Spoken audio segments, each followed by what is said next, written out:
Bom, gente, hoje a gente vai dar início à nossa aula 9, que é sobre entrada e saída, né? A gente viu até agora a unidade central de processamento, a memória principal. Como é que a unidade central de processamento se comunica com a memória principal para poder executar os programas? Como é que os dados e as instruções são representados e armazenados na memória principal? Como que a unidade central de processamento executa instruções que são armazenadas na memória principal, né? E as várias maneiras que a gente pode executar os programas. E hoje nessa aula a gente vai ver os componentes muito importantes na nossa máquina, que são os dispositivos que a gente chama periféricos, dispositivos externos. A gente precisa se comunicar com o mundo externo. A unidade central de processamento e a memória principal precisam se comunicar com o usuário, por exemplo, precisam se comunicar com outras máquinas. Então, essa comunicação se dá através do dispositivo de entrada e saída. Então, o que a gente vai ver aqui hoje, basicamente, é ver quais são os dispositivos externos, algumas características deles. As interfaces de entrada e saída, a gente vai ver que os dispositivos externos, eles têm características muito diversas entre eles. Então, na verdade, o que acontece é que existem módulos ou interfaces que fazem a conexão do dispositivo ao que a gente chama de sistema interno, que é a unidade central de processamento e a memória principal. E a gente vai ver como que a unidade central de processamento se comunica com esse dispositivo de entrada e saída, que a gente chama de operações de entrada e saída. A gente abrevia a entrada e saída por E/S, vocês vão ver em alguns livros I/O, O, que é input e output em inglês. Bom, então, esses dispositivos externos, muitas vezes, vamos ver, eles são denominados dispositivos periféricos, ou simplesmente periféricos. Por quê? Porque eles não estão exatamente dentro lá do meu sistema, localizados fisicamente, dentro do meu sistema, unidade central de processamento e memória principal. Mas, em geral, eles estão perto desse sistema interno. Então, por isso que se chama dispositivos periféricos ou simplesmente periféricos, né? Então, vamos ver dispositivos periféricos, para que eles servem, né? A primeira atividade, né, a primeira função que a gente tem dos dispositivos é permitir a comunicação com o usuário, né? Vamos pensar, a gente vai fazer um programa lá em Pascal, a gente escreve o nosso programa no papel, né? Esse programa, de alguma maneira, a gente tem que entrar com esse programa, escrever esse programa, para que ele seja armazenado no computador, né? Então, como vocês estão vendo na figura aí, a gente tem um usuário que ele utiliza um teclado, vai teclando, né, aquele programa que a gente escreveu no papel. Esses dígitos, né, esses caracteres, são armazenados na memória principal. Depois a gente já viu que por um processo, por exemplo, de compilação, esse programa é traduzido para um programa que a máquina entende. Esse programa é executado pela unidade central de processamento. E aí o que acontece?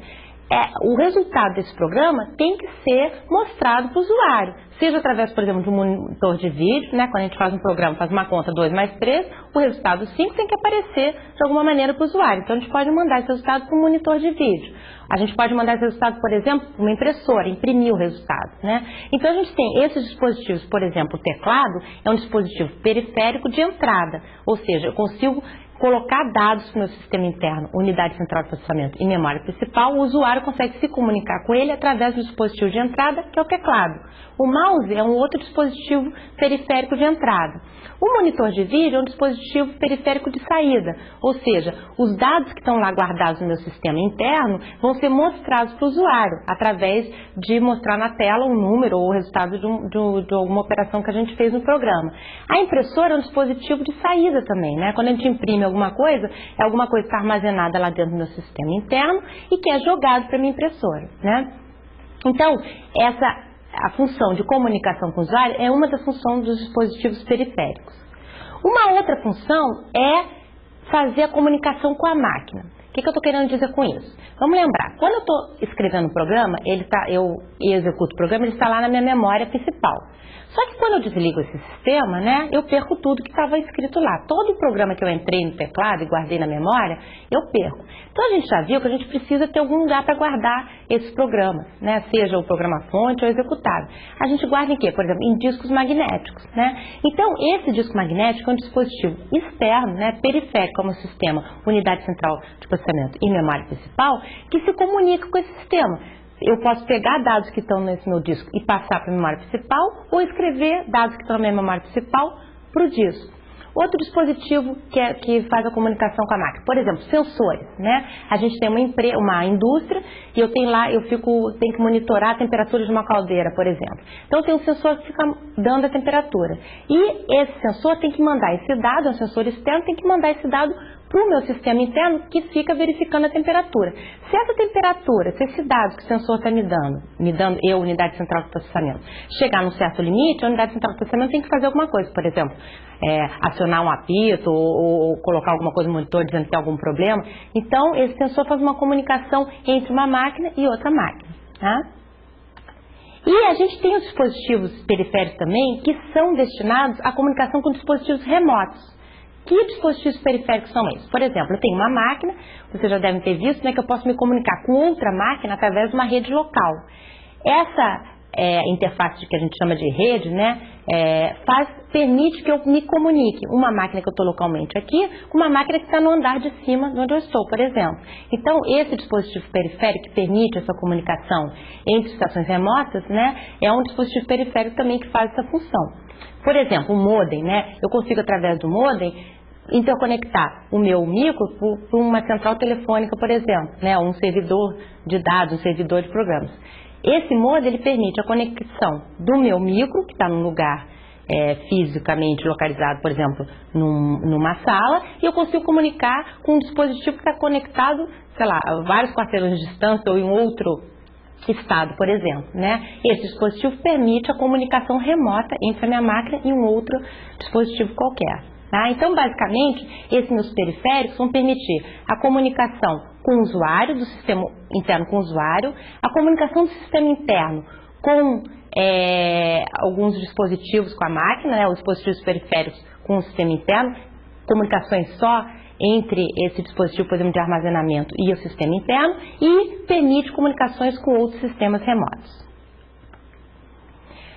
Bom, mas o que é interessante aqui, que é uma coisa diferente que a gente tem, é que a gente tem vários periféricos com vários, o problema é que eles funcionam de vários modos diferentes, tá? Por exemplo, um periférico que vocês conhecem, o disquete, o disco flexível, né? Ele funciona, primeiro que ele é uma superfície magnética, né? O acesso a ele, como é que o acesso tem que ter uma leitura de gravação, é feito de uma determinada maneira, o acesso físico, e depois eu tenho que a quantidade de dados que eu tenho que transmitir de cada vez e a velocidade de transmissão desses dados tem uma certa característica, né? Então, disquetes, por exemplo, eu transmito de cada vez grupos com poucos bits a velocidade média. Né?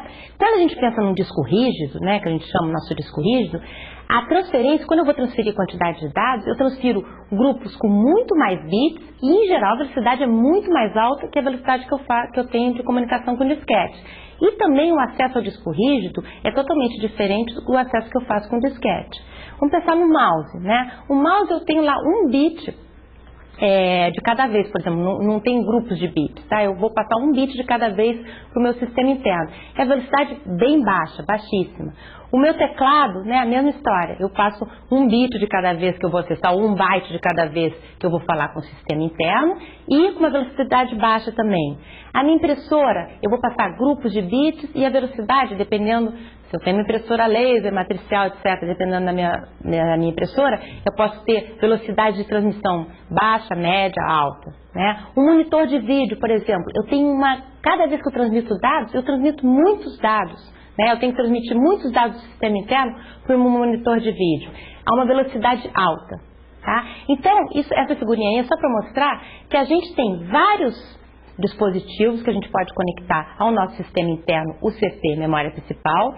Cada dispositivo tem características diferentes, tá? Tanto em relação à quantidade de bits que eu mando de cada vez, a velocidade que esses bits podem ser passados para o sistema interno e como eles efetivamente funcionam. Bom, dado que a gente tem que esse dispositivo tem características diferentes, ficava complicado a unidade central de processamento ter que falar com cada um de maneira diferente. Imagina, eu ler um clique do mouse é diferente de eu ler uma tecla. Eu mandar um byte para o meu monitor de vídeo é diferente de eu mandar um byte para a impressora. Os controles que eu tenho que mandar para uma impressora são diferentes dos controles que eu tenho para mandar para um monitor de vídeo. Né? Então a gente tem várias diferenças aí nos periféricos. Então o que o pessoal fez? Vamos fazer o seguinte, a gente vai ter um módulo de entrada e saída ou interface de entrada e saída, ou controlador de entrada e saída, ou adaptador de entrada e saída, todos esses nomes, tá, são nomes destinados a designar um dispositivo que vai fazer interface entre o periférico e o sistema interno, unidade central de processamento e memória principal. Vamos lembrar, na unidade central de processamento e memória principal, eu só tenho bits circulando entre as entidades, né? E eu vou continuar só tendo bits circulando entre unidade central de processamento, memória principal e esses meus modos de entrada e saída. Então, esses modos de entrada e saída são eles que vão falar com meus dispositivos externos, tá? Bom, então, o que vocês estão vendo aí nesse slide, a gente tem como conectar esses modos de entrada e saída com a unidade central de processamento e a memória principal. Então, a gente já viu nas aulas passadas, né, que eu posso ter um barramento só de dados, um barramento só para os endereços e um barramento só para o controle, conectando todos esses módulos, né? Ou eu posso ter um barramento único. E na realidade, o que a gente tem, que a gente já viu na aula passada, nas aulas passadas, na unidade central de processamento, naquela aula que eu falei sobre barramentos, o que acontece é que, como essas velocidades dos dispositivos periféricos são muito mais baixas que as velocidades que a unidade central de processamento pode se comunicar com a memória principal, o que acontece na maioria das arquiteturas é que a gente tem barramentos separados. Um para a unidade central de processamento se comunicar com a memória principal. Outro barramento para os periféricos, que têm uma velocidade mais baixa, poderem se comunicar com a unidade central de processamento e memória principal.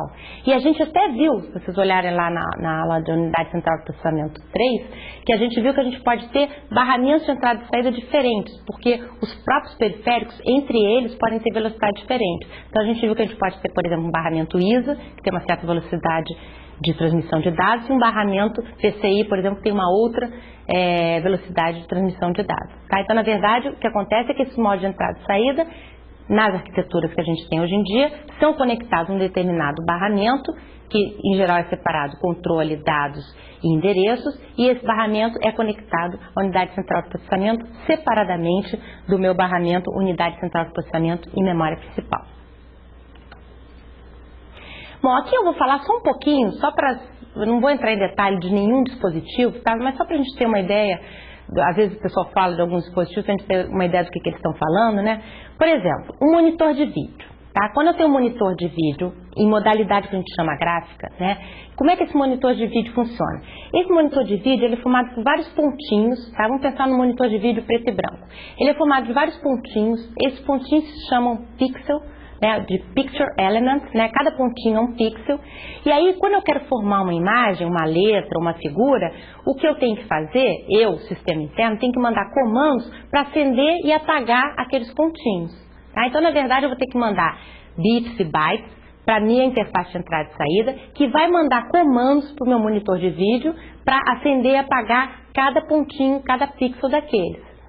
Então, se vocês veem lá, eu tenho um determinado monitor de vídeo que tem uma resolução 640 por 480. Isso quer dizer o quê? Que eu tenho 640 pontinhos, 640 linhas e 480 colunas, por exemplo. Então, eu posso ter 640 vezes 480 pontinhos na minha tela, que eu vou ter que acender e apagar da maneira correta para formar a imagem que eu estou querendo. Então, quando eu estou querendo enviar uma imagem para um monitor de vídeo gráfico, sistema interno, tenho que saber quais sinais, os bits que eu tenho que gerar para a minha interface do monitor, para gerar os sinais corretos de acende e apaga para formar a figura corretamente. Por exemplo, um teclado, né? Vocês estão vendo aí um esquema simplificado? Eu tenho umas linhas de saída, que eu chamo, umas linhas da porta de entrada, né? Essas linhas têm interseções. Quando eu teco uma tecla aqui, uma maneira de funcionar o teclado, é que eu conecto uma linha da porta de saída com uma linha da porta de entrada. E aí eu tenho um controladorzinho, isso tudo é feito em hardware, que fica olhando qual foi a interseção que foi acionada. Por exemplo, se foi acionada a interseção D0 com D7, eu sei que quando a linha D0 com D7, eu fechei aquele circuito ali, eu fechei aquela interseção, controlador do teclado, sei que aquela interseção D0 e D7 corresponde à letra A, por exemplo. E aí o que eu vou fazer? Controlador do teclado, vou pegar o código ASCII, por exemplo, que é o mais utilizado para a letra A, vou pegar aquele código da letra A e enviar para o meu sistema interno ou para a minha interface de entrada e saída. Bom, um outro dispositivo externo que a gente tem que é muito importante, né, é o disco magnético, né? O que é esse disco magnético? Como é que ele é feito, né? Ele é feito do seguinte, ele é uma placa, esse disco magnético rígido que eu vou falar aqui, né? Ele é um disco rígido que tem uma superfície magnetizada em cima, pode ser em cima e embaixo, tá? E aí, como é que a gente armazena informação nesse disco, né? A gente tem uma cabeça de leitura e gravação, essa cabeça magnetiza os magnetos da superfície para um lado ou para o outro para ser bits zeros e uns. Tá? Então, na verdade, a gente tem essa superfície rígida que fica girando numa velocidade constante e a gente tem essa cabeça que pode ir para dentro do disco e para fora do disco, para eu ler ou escrever informações. Tá legal? Então, eu tenho esse disco, superfície rígida e vários bits espalhados nesse disco. Só que eu tenho que organizar esses bits de alguma maneira nesse disco para poder saber onde está a informação que eu estou querendo. Então, esse disco é organizado da seguinte maneira. A gente tem, estão vendo aí na figura mais à direita, né? Vocês têm o disco, ele é organizado em trilhas, tá? E as trilhas são divididas em setores, tá? Então, o que acontece? Quando eu vou querer... Unidade central de processamento está precisando de uma informação do disco, ela tem que informar em qual trilha a informação está e em qual setor aquela informação está. Tá? Então, o que acontece? Ela avisa e fala assim, eu quero a informação que está na trilha 0, setor 2. As trilhas são numeradas de fora para dentro. A trilha 0 é a trilha mais externa. A trilha 1 é a imediatamente mais interna, até a trilha N, que é a mais interna do disco. Então, por exemplo, vamos supor que ele quer acessar a trilha 10. Então, o que acontece? Ele vai dizer, olha, eu quero acessar a trilha 10 no setor 2. O que acontece? Vai ter que ser enviado um comando para o meu disco dizendo, ó, vá até a trilha 10. Ele sabe qual é o passo que ele tem que dar nessa cabeça de leitura e gravação, andando com essa cabeça de leitura e gravação, até chegar na trilha 10. Chegou na trilha 10, o que acontece? Aquele disco está rodando, embaixo daquela cabeça, rodando a informação. E tem uma informação escrita ali, qual é o setor que está passando embaixo dele. Quando ele vê, passou o setor 10, ele sabe, essa informação que eu estou querendo. E aí, a partir dele, começa essa cabeça de leitura e gravação, começa a ver os bits e entrega essa informação para a minha interface de entrada e saída, que vai jogar essa informação para a minha unidade central de processamento, para a minha memória principal. Tá? Efetivamente, como vocês estão vendo aí na figura, a gente tem, em vez de ter um prato só, tá? A gente tem vários pratos, um em cima do outro, com uma cabeça de leitura e de gravação para cada um. Então, na verdade, quando eu estou acessando uma determinada trilha, um setor, eu estou acessando todo um cilindro, por isso que o pessoal chama cilindro, tá? Estou acessando um cilindro, porque eu tenho uma determinada trilha, eu tenho um setor de todos aqueles pratos. Então, como se eu estivesse acessando um cilindro de informação. Hoje em dia, todos os nossos discos rígidos, né, ele tem mais de um prato para a gente poder acessar as informações. Tá? Então, isso é só para vocês terem uma ideia dos dispositivos, como eles são diferentes, quer dizer, vocês veem, o monitor é um dispositivo de saída, né? Eu jogo dados para ele e ele me mostra os dados. O teclado é um dispositivo de entrada, ou seja, um dado é recebido pelo meu sistema interno. Um disco é um sistema de entrada e saída, né? Eu posso jogar dados para ele ou receber dados dele. E vocês viram aí, ó, que são tecnologias totalmente diferentes. O monitor, eu tenho que acender um pixel. O teclado, eu tenho que receber, dado que eu teclei lá, fiz aquela interseção no meu teclado, eu tenho que saber que aquilo, qual é o caractere que está relacionado àquela interseção. No meu disco, eu tenho que andar com uma cabeça para frente, para trás, tenho que ler a informação do setor. Então, cada dispositivo aí, a função dele é diferente, eu acesso diferente, a taxa de transmissão é diferente e a quantidade de dados que eu transfiro de cada vez é diferente. Bom, então vamos resumir, né? Eu tenho que, esses periféricos todos entregam e recebem quantidades diferentes de dados de cada vez. Trabalham em velocidades diferentes, utilizam formatos e tecnologias diferentes, né? Então, como é que a gente vai resolver esse problema? Outra coisa, são mais lentos que a unidade central de processamento e a memória principal. Tá? Então, se eu deixar a unidade central principal ter que ficar se comunicando com o periférico diretamente, tá? Sem ter uma interface aí, a comunicação vai ser muito lenta, eu vou deixar a unidade central de processamento se comunicando lentamente com aquele periférico. Tá? Ou então o periférico gera dados super lentos, eu tenho que fazer a unidade central de processamento ficar esperando aqueles dados. Então, para resolver esses problemas, né, o pessoal falou, não, vamos fazer o seguinte, vamos fazer uma interface de entrada e saída. Tá? É o que eu já falei. Vocês vão ver aí várias nomenclaturas, módulos, controladores, adaptadores, principalmente quando a gente for ver a máquina, eu quero comprar uma máquina e diz, controlador de vídeo, adaptador de teclado. O que é isso? Nada mais é do que a interface de entrada e saída do meu sistema interno com o meu dispositivo periférico. Em geral, o pessoal diz que adaptador é quando essa interface já está embutida na minha placa-mãe, na minha unidade central de processamento, eu tenho lá. Minha unidade central de processamento, minha memória, e eu tenho alguns controladores que já estão embutidos naquela placa. Aí a pessoa chama de adaptador. Quando eu tenho aquelas placas que eu coloco naqueles pentes na minha placa-mãe, o pessoal chama de controlador, né? Então tem um controlador de vídeo, um controlador de rede, tá? Uma diferença de nomenclatura que o pessoal faz aí. Bom, então vamos ver aqui, isso aqui agora, o que eu tenho agora? Eu vou ter meu sistema interno, eu vou ter uma interface de entrada e saída que fala com o dispositivo externo. Então o que vocês estão vendo nessa transparência e nesse slide aí é um modelo do meu dispositivo externo, tá? Eu estou tentando modelar um teclado, ou modelar um monitor de vídeo, ou modelar um disco, tá? O que precisa ter esse dispositivo externo? Ele precisa ter uma lógica de controle, tá? Essa lógica de controle, por que eu preciso dessa lógica de controle? Porque eu preciso receber comandos da minha interface de entrada e saída, por exemplo, no disco, dizendo, vai para a trilha tal, para ler o setor tal, ou o teclado, preciso de uma tecla tal, ou monitor de vídeo. Ó, estou mandando esses bits tal, você vai ter que colocar esses bits tal na posição tal. Então eu preciso receber desse modo de entrada e saída, dessa interface de entrada e saída, comandos de controle, sinais de controle, que vão entrar na minha lógica de controle. Beleza. Eu, dispositivo externo, ou periférico, né, preciso avisar o modo de entrada e saída do meu estado. Por exemplo, para eu receber caracteres para mandar para a impressora tem que estar ligada. Né? A impressora não pode estar com papel atolado. Então eu tenho que indicar o estado da impressora, dizendo, a impressora está legal, está pronta, ou não, a impressora está desligada, ou a impressora está com papel atolado. Então eu tenho que gerar sinais de controle para o meu modo de entrada e saída. Né?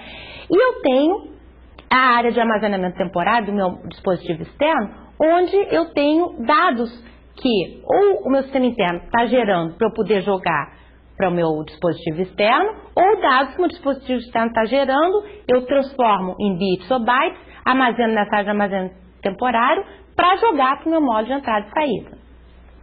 E a última coisa que a gente tem é o transdutor, né? Esse transdutor, o que ele faz? Ele é o cara que é específico para cada dispositivo, né? Ele pega, por exemplo, um teclado, ele vai pegar o fato de eu ter teclado, aquela interseção de uma linha com a outra, ele que sabe que houve aquela interseção, ele fica olhando aquelas linhas, ou sabe que houve a interseção, aí ele transforma aquele sinal da interseção num caractere ASCII, por exemplo, na codificação do caractere ASCII. Ou ele, por exemplo, pega um determinado byte, uma determinada quantidade de bytes que eu tenho que jogar para o monitor de vídeo, e ele manda os sinais de acende e apaga corretamente para o monitor de vídeo. Tá? Então esse cara é o transdutor.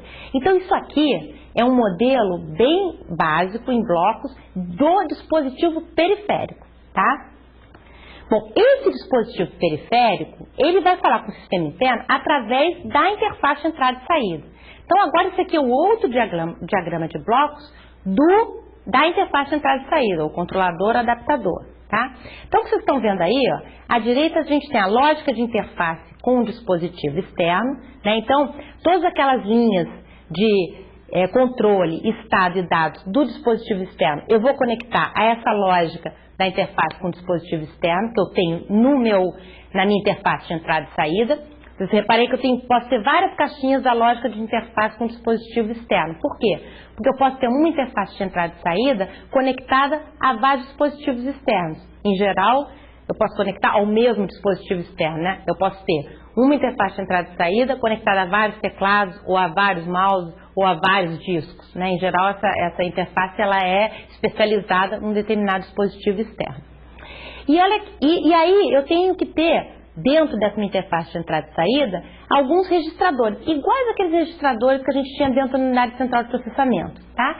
Eu tenho registradores de dados, onde eu coloco dados que eu recebo no meu dispositivo externo para poder mandar para o sistema interno, ou onde eu recebo dados do sistema interno e vou mandar para o meu dispositivo externo. Então, todos esses dados são armazenados nos meus registradores de dados, tá? E os meus registradores de estado e controle. Os meus registradores de estado e controle são aqueles registradores que indicam, quando eu digo, na verdade, esses registradores eles têm duas funções, tá? Uma função é indicar o estado do dispositivo, por exemplo, se a impressora está pronta, se o disco está com dados, se o disco forneceu o dado que o sistema interno estava querendo ler, se existe uma tecla que foi teclada pelo usuário, tá? E, ao mesmo tempo, ele recebe comandos à unidade central de processamento, tá? A unidade central de processamento tem que avisar a interface de entrada e saída que ela quer, por exemplo, ler uma tecla, que ela quer, por exemplo, ler dados que estão armazenados no disco, que ela quer, por exemplo, enviar dados para o monitor. Então ela tem que enviar comandos para a minha interface de entrada e saída para avisar o que ela quer fazer. Então, na verdade, em geral, todas as minhas interfaces de entrada e saída têm esse registrador que eu posso armazenar o estado, né, como se fosse um registrador de entrada de dados para o meu sistema interno, que é para avisar o estado do meu dispositivo, e eu recebo, interface de entrada e saída, recebo comandos do meu sistema interno através desse registrador de controle. A gente também tem que está conectado. Então, essa é a minha interface de entrada e saída. Ela está conectada no meu barramento de dados, né, através dessa linha de dados, para eu poder receber esses controles e para eu poder receber dados e enviar dados para o meu sistema interno. Tem que estar conectada às linhas de endereço. Por quê? Vamos pensar. Olha, a unidade central de processamento, quando fala com a memória principal, como é que ela fala? Ela dá um endereço para a memória principal e dá um comando dizendo se é um comando de leitura ou escrita, para identificar qual é a célula da memória que eu quero ler, que a unidade central de processamento quer ler, e se ela quer ler ou quer escrever, né? Aqui é a mesma coisa. Quando uma unidade central de processamento vai falar com um modo de interface, uma interface de entrada e saída, ela tem que identificar com quem que ela quer falar. É com disco? É com monitor? É com teclado? Então, cada um desses dispositivos vai ter que ter um endereço. Tá? A gente vai ver um pouco mais à frente como é que isso é feito. Tem duas maneiras de fazer isso. Mas, efetivamente, eu vou ter que dar um endereço para identificar qual é o modo que eu estou querendo falar, especificar. Tá? E linhas de controle também. Na hora que eu especifico qual é o módulo que eu quero endereçar, né, através do endereço, eu tenho que dizer se eu quero fazer uma operação de leitura ou de escrita com aquele módulo, basicamente. Então, eu também tenho que estar, interface de entrada e saída, tem que estar conectada às linhas de controle do meu sistema interno. E essas linhas de controle e as linhas de endereço, né, juntamente com os dados que eu estou recebendo ou enviando, né, vão entrar na minha lógica de entrada e saída para comandar todo esse controle e sincronismo de fluxo de dados entre o periférico e a unidade central de processamento. Bom, a gente pode ter, né, algumas maneiras de conectar esses periféricos, né? A gente podia pensar, por exemplo, numa maneira que eu tenho um único controlador de entrada e saída, como está essa figura de cima aí, né, que vocês estão vendo. Eu tenho um único controlador de entrada e saída, e esse controlador de entrada e saída pode gerenciar todos os meus periféricos. A gente já viu que isso é complicado, porque os periféricos são muito diferentes entre eles, né? Então, o que acontece, o que a gente tem na prática, é que a gente tem controladores de entrada e saída, como vocês estão vendo na figura abaixo aí, que são especializados para cada periférico. E eu posso ter, né, nesse controlador de entrada e saída, interligados somente um periférico ou mais de um periférico, né? Em geral, do mesmo tipo. Então, na figura que vocês estão vendo abaixo aí, eu posso ter só um periférico, por exemplo, P1, ligado ao controlador de entrada e saída 1, ou periférico P2 ligado ao controlador de entrada e saída 2, mas eu posso ter vários periféricos, por exemplo, ligados ao controlador de entrada e saída N. Por exemplo, ter vários discos conectados a um único controlador. E esses controladores são conectados ao barramento de controle de dados e de endereço do meu sistema interno para poder falar com unidade central de processamento e memória principal. Bom, então vamos ver as funções que a minha interface de entrada e saída tem que fazer. Vamos pensar. Primeira coisa é controle e sincronismo do fluxo de dados entre a unidade central de processamento e a memória principal e o periférico. Tá? Com um exemplo fica mais claro o que eu estou querendo dizer com isso. Ó.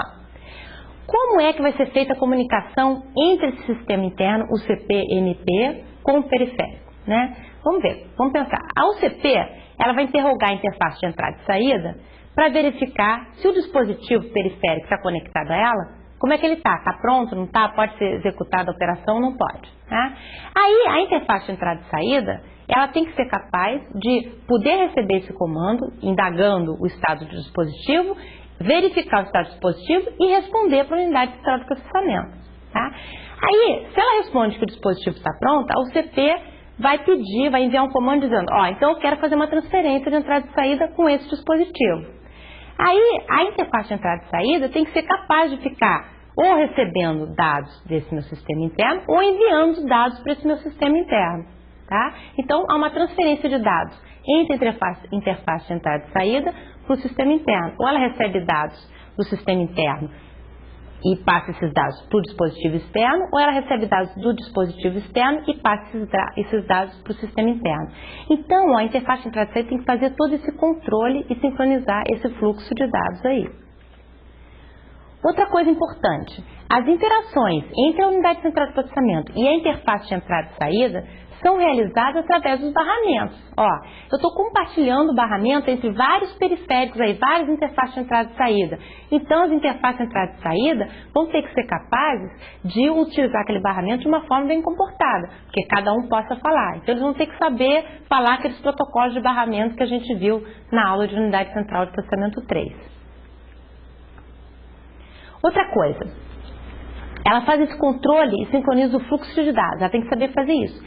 Para fazer isso, ela tem que saber se comunicar com a unidade central de processamento. Por exemplo, quando a unidade central de processamento quer fazer uma leitura num determinado dispositivo, aquela interface de entrada e saída vai receber aquele conjunto de bits que vai indicar, ó, faz uma leitura. E ela tem que conseguir interpretar aquele comando sabendo que é uma leitura que ela tem que fazer num determinado dispositivo. Tá? Ela tem que saber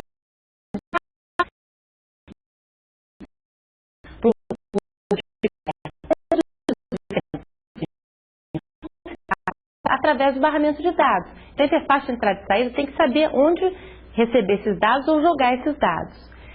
A interface de entrada e saída é responsável por informar o estado do dispositivo externo. Então, ela tem que saber como enviar, qual é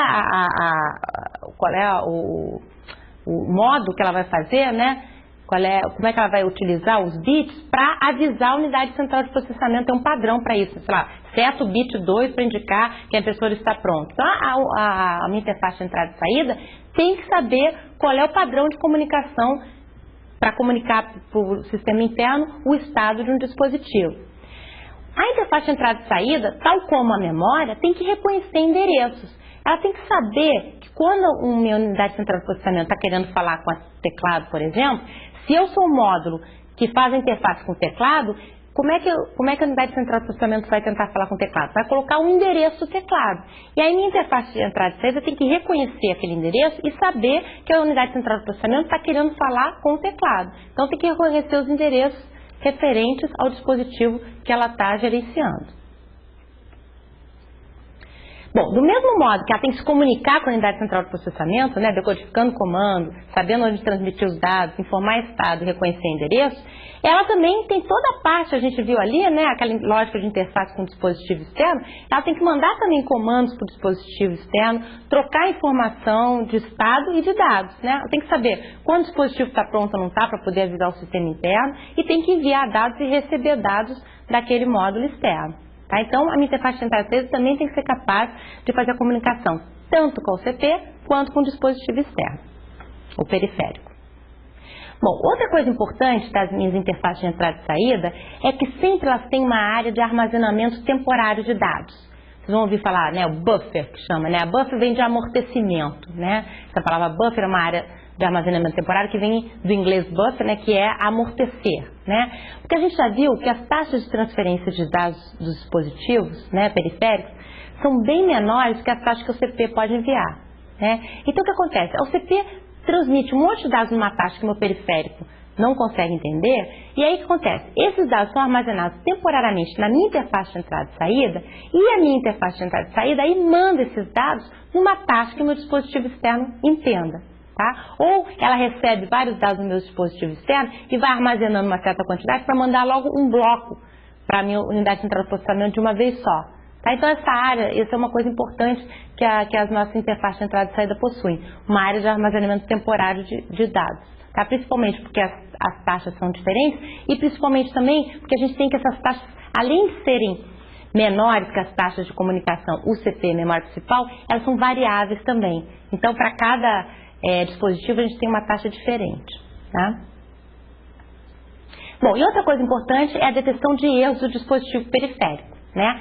Quando uma impressora, por exemplo, atola o papel, né, o que acontece? O dispositivo externo ele gera um sinal dizendo que houve um atolamento de papel e esse sinal é enviado para a interface de entrada e saída e a interface de entrada e saída tem que avisar ao meu sistema interno, olha, houve um atolamento de papel, não me manda mais nada, porque tem que avisar o usuário para ele consertar isso antes que eu fique mandando dados para ele, porque não adianta nada eu mandar dados com a impressora com atolamento de papel.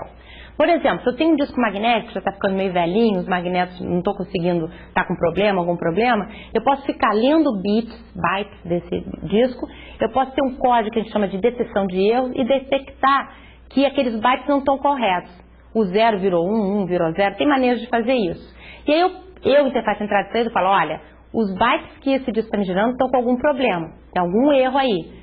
Ele está com algum problema sei lá, está com algum defeito, e aí eu aviso a unidade central, interface de entrada e saída, aviso a unidade central de processamento que está com algum problema o disco, eventualmente pode vir uma mensagem para o usuário dizendo que o disco está com algum problema, etc.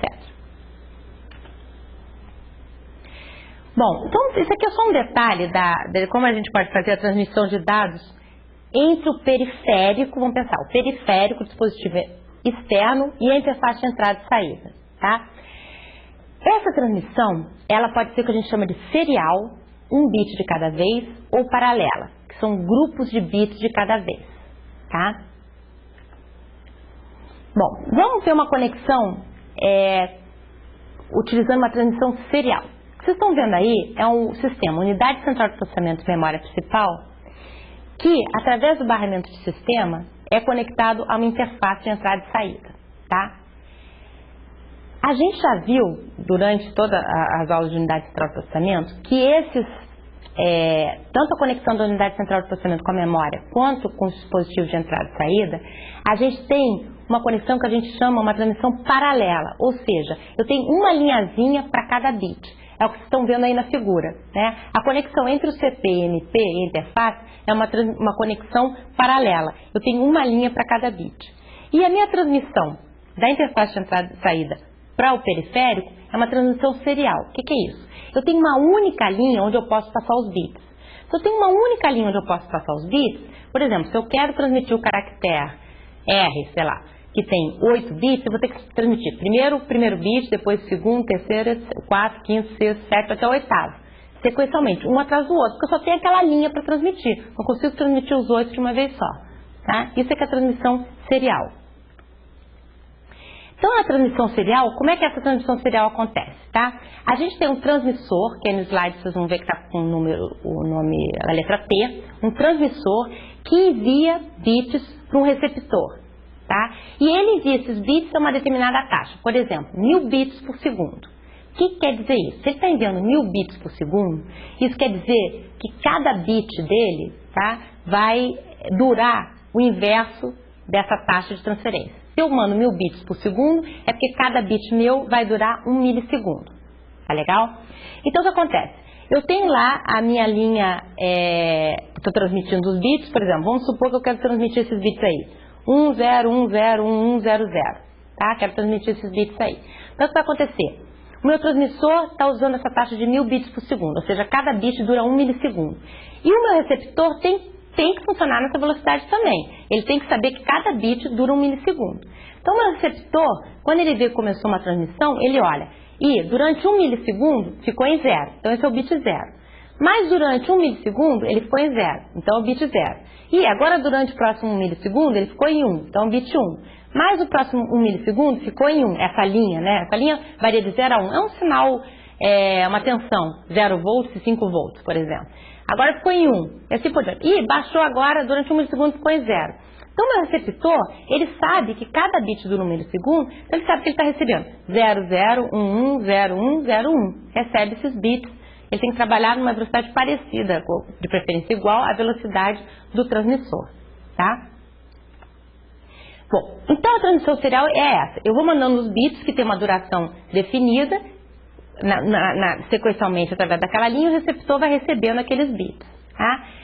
Bom, a transmissão serial ela pode ser subdividida em dois tipos. Que nem a gente tinha barramento assíncrono e barramento síncrono, a gente pode ter uma transmissão serial assíncrona e uma transmissão serial síncrona. Então vamos ver primeiro a transmissão serial assíncrona. O que é a transmissão serial assíncrona? A assíncrona é o seguinte: quando eu vou transmitir, por exemplo, um caractere, isso era muito utilizado para eu transmitir caracteres, tá? Entre por exemplo, um terminal TTY, eu vou bater uma tecla e vou transmitir um caractere para um determinado terminal, né? Então eu sei, o meu transmissor vai me enviar, eu receptor sei que ele vai me enviar 8 bits de cada vez. Suponha que eu estou usando uma codificação ASCII estendida que tem 8 bits. Eu sei que ele vai me enviar 8 bits de cada vez e cada bit tem duração de 1 milissegundo, tá? Só que acontece, ele tem que me avisar, é totalmente assíncrono, ou seja, ele tem que me dar um comando dizendo, ó, comecei uma transmissão. Como é que ele faz isso? Ó? Estão vendo a figura aí de cima? É o seguinte, o receptor, ele fica lá sempre recebendo um sinal que está no nível 1, tá? Fica lá, 1, aí ele fica olhando, ah, tá nível 1, tá nível 1, tá nível 1. Aí, quando o transmissor quer enviar um dado para o receptor, o que ele faz? Ele envia um bit que a gente chama de bit de start, ou seja, ele baixa essa linha e para ela ficar durante 1 milissegundo com o valor 0, tá? Aí o que acontece? O receptor, quando veio, teve uma queda de tensão, passou de 1 para 0 e esse é um bit de start. Aí ele sabe, vai começar uma transmissão de um caractere. Então, esse primeiro bit de start, ele só usou para identificar que vai começar uma transmissão. E aí, a partir daí, ele vê, durante 1 milissegundo é 0, então é o bit 0. Passou para 1, é 1, eu recebi o bit 1. Passou para 0, é o bit 0. 0 é o bit 0. 1 é o bit 1. 0 é o bit 0. 1 é o bit 1, 0 é o bit 0. Então, ele vai recebendo esses bits, tá? Ele sabe que quando ele identificar 8 bits, acabou a transmissão daquele caractere. E aí, o meu transmissor, ele tem que levantar essa linha novamente, tem que deixá-la um tempinho em 1, para o receptor se ajeitar, lá, receber os 8 caracteres, e ele demora um tempinho para poder sentir a linha novamente, para saber se vai ter um início de um novo caractere. Então, ele tem que, a gente chama de stop bit, tá? O transmissor tem que fazer com que a linha fique em pelo menos uns 2 milissegundos, que é o tempo de 2 bits, tá? Para o cara lá sentir que acabou a transmissão e que eventualmente pode começar uma nova transmissão, tá? Então, o que acontece que a gente tem muito aí nas nossas máquinas, vamos ver na figura aí de baixo, é que dentro do meu sistema eu tenho, por exemplo, um caractere, né? Uma letra, por exemplo, letra R, vem em paralelo e eu tenho que transmitir para o meu dispositivo periférico serial. Então, o que acontece? Entre essas linhas paralelas, eu tenho um chip, né? Um dispositivo. Aí está com o nome UART, que vem de Universal Asynchronous Receiver Transmitter, ou seja, transmissor e receptor universal assíncrono. Aí ele gera aqueles bits de start, gera os bits do caractere e gera os bits de stop. Do outro lado, no receptor, ele vai recebendo esses bits seriais, ele sabe que começou um bit de start, recebe os 8 bits do caractere, vê que recebeu um bit de stop e aí transforma esses 8 bits que ele recebeu de forma serial, através dessa própria UART, transforma nos bits em paralelo para mandar para dentro do sistema que utiliza um barramento paralelo. Na transmissão serial síncrona, a mesma ideia que a gente tem no barramento síncrono, né? Eu não preciso agora avisar quando começa um caractere, tá? Todas as ações são regidas pelo relógio. Então eu sei que num determinado instante, no meu relógio, fico verificando. No instante T, se eu tenho um aviso, vai começar um caractere, eu posso começar a olhar aqueles bits que estão vindo, que eu sei que são grupos de bits que formam caracteres, e toda essa minha transmissão é regida por coisas que acontecem em cada momento do relógio. Tá? Então eu não preciso ter mais aquele bit de start e aquele bit de stop, que aqueles bits nada mais são do que um protocolo de comunicação entre transmissor e receptor. Agora o transmissor pode sair mandando os bits sem ter esses bits de start e stop, ou seja, eu não preciso mandar essas informações que não são informações úteis, eu só preciso mandar informação útil nessa minha linha, mas nesse caso aqui, eu tenho que ter que o transmissor e o receptor tem que estar muito bem sincronizados, eles têm que estar com exatamente o mesmo relógio para eles executarem da mesma maneira. Então, muitas vezes o que acontece é que além dessa linha serial transmitindo os bits, a gente tem uma linha que transmite o clock também para eles se manterem sincronizados, senão vai dar tudo errado na transmissão, o receptor não vai entender o que está acontecendo. Bom, e na transmissão paralela é a transmissão que a gente está vendo aí, que é sempre o nosso sistema interno é executado assim, né? Eu tenho várias linhas, né? E em cada linha eu transmito um bit. Então, por exemplo, se eu quero transmitir, no caso aí a gente tem 1, 2, 3, 4, 5, 6, 8 bits de uma vez, né? Eu transmito os 8 bits, um bit em cada linha, em vez de transmitir numa única linha, né? Transmito um byte, por exemplo, depois transmito outro byte de uma única maneira, né? Na transmissão paralela, o que a gente tem? A gente tem vários fios, né? Então isso encarece, porque eu vou precisar de mais fios para fazer minha conexão. Na transmissão serial eu tinha um único fio, né? Como eu tenho um fio um do lado do outro, eu começo a ter um fio influenciando, né, o sinal elétrico influenciando um ou outro, então tem que ter um isolamento entre eles. Eu posso ter mais problema do fio se partir, né, porque eu tenho mais fios aí. Então, usualmente a gente usa transmissão paralela para quando a gente tem periféricos mais próximos ao meu sistema interno. Mas a velocidade aqui de transmissão é muito maior, né, a comunicação, do que quando eu tenho a transmissão serial. Pode ser muito maior do que quando eu tenho uma transmissão puramente serial. Bom, então a gente já viu o seguinte, né? Como é que a unidade central de processamento vai se comunicar com o meu periférico? Através da interface de entrada e saída. Ela vai basicamente enviar um comando para essa interface de entrada e saída. O que é enviar um comando para essa interface de entrada e saída? É fazer uma operação de escrita em algum registrador de controle que aquela interface de entrada e saída tenha. Para isso, o que a minha unidade central de processamento tem que gerar? Um sinal de endereço daquele registrador na interface de entrada e saída onde eu quero escrever e um sinal de escrita, por exemplo. Se eu quero, por exemplo, ler um dado, né, ler o estado, por exemplo, de um dispositivo externo, o que eu tenho que fazer? Gerar um endereço daquele meu registrador de estado da minha interface de entrada e saída e dar um comando de leitura, que eu quero ler o conteúdo daquele registrador de estado. Se eu quero escrever um dado para um dispositivo externo, o que eu tenho que fazer? Colocar o meu dado na linha de dados, colocar meu endereço daquele registrador de dados da minha interface de entrada e saída onde eu estou querendo escrever dado e dar um comando de escrita. Tá? É a mesma ideia quando eu quero ler e escrever da memória. Tá? Então, como é que eu vou endereçar? Mas agora repara, eu tenho que endereçar memória e tenho que endereçar dispositivos, interface de entrada e saída. Né? Lembra, quando a gente endereça a memória, o que a gente faz? A gente coloca o endereço da célula da memória e coloca, quando eu quero fazer uma leitura, aquela linha read, eu ativo aquela linha read, linha de leitura. Quando eu quero fazer uma escrita, eu coloco o endereço da célula de memória e ativo aquele sinal de escrita. Não é assim? Bom, posso usar a mesma coisa, a mesma ideia com os dispositivos de entrada e saída, com as interfaces de entrada e saída. Isso que a gente chama de entrada e saída mapeada na memória. Tá? A entrada e saída mapeada na memória é o seguinte: eu tenho um único espaço de endereçamento que mapeia memória e dispositivos, registradores de dados, de estado, da interface de entrada e saída. Tá? Tudo, elas são mapeadas num único endereço. Tá? Então, se eu tenho um endereço lá, 0 a 1023, tá? Eu vou usar. Se eu tenho 10 dispositivos, eu vou usar o endereço 0 a 9, vai ser para dispositivos externos, e o endereço 10 a 1023 vai ser para eu endereçar minha memória. Repare, eu não vou poder usar esse endereço 0 a 9 para endereçar posições da minha memória. Essas posições 0 da memória 0 a 9 estão dedicadas a dispositivos. É como se eu comesse essa parte da minha memória. De 0 a 9 eu não posso endereçar, só posso endereçar de 9 a 1023. Então o que acontece? Quando eu quero endereçar um determinado dispositivo, por exemplo, dispositivo 2, o que a minha unidade central de processamento tem que fazer? Colocar o endereço 2, né, no meu barramento de endereço, e, por exemplo, se ela quer ler alguma coisa desse dispositivo 2, ela bota o comando read. O que acontece? Ó, esse endereço 2 com o comando read, concorda que a memória também poderia querer responder? Ela recebeu lá o endereço 2, o comando read vai falar, estão querendo ler a minha célula de memória 2.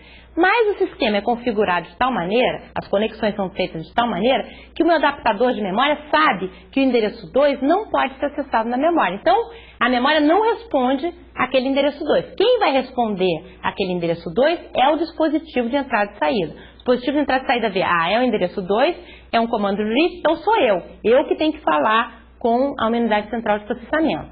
Tá? Por exemplo, se eu quero falar com a célula de memória 1022, a unidade central de processamento vai colocar o endereço 1022 no barramento de endereço e colocar o comando read. Nenhum dispositivo meu pode ter esse endereço 1022, senão ele responderia também. Então, esse endereço 1022 está proibido de ser de algum dispositivo externo. Então, não tem nenhum dispositivo externo com esse endereço 1022, só quem vai me responder é a memória com o conteúdo daquela célula 1022. Tá? Qual a vantagem disso? Eu estou perdendo, né, uma certa área de endereçamento de memória, mas olha que interessante.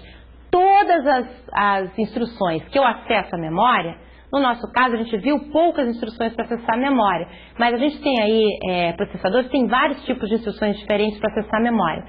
Todas as instruções que eu tenho para acessar a memória, o conjunto de instruções lá da minha linguagem de máquina que eu tenho para acessar a memória, eu posso usar também para acessar os meus dispositivos de entrada e saída, exatamente da mesma maneira, não tem que modificar nada. tá? Porque eu estou acessando o meu dispositivo de entrada e saída como se fossem células de memória. E a outra técnica, que vocês vão encontrar aí nas arquiteturas, tanto uma técnica quanto outra, tanto entrada e saída mapeada na memória como independente. Nessa técnica é o seguinte, agora o espaço de endereçamento de memória e dispositivos e periféricos é diferente, tá? Bom, o que quer dizer isso? Se eu quero acessar, por exemplo, agora eu posso ter, se eu tenho um espaço de endereçamento de 0 a 1023, eu posso endereçar a célula de 0 a 1023 na memória e eu posso endereçar os dispositivos de 0 a 1023.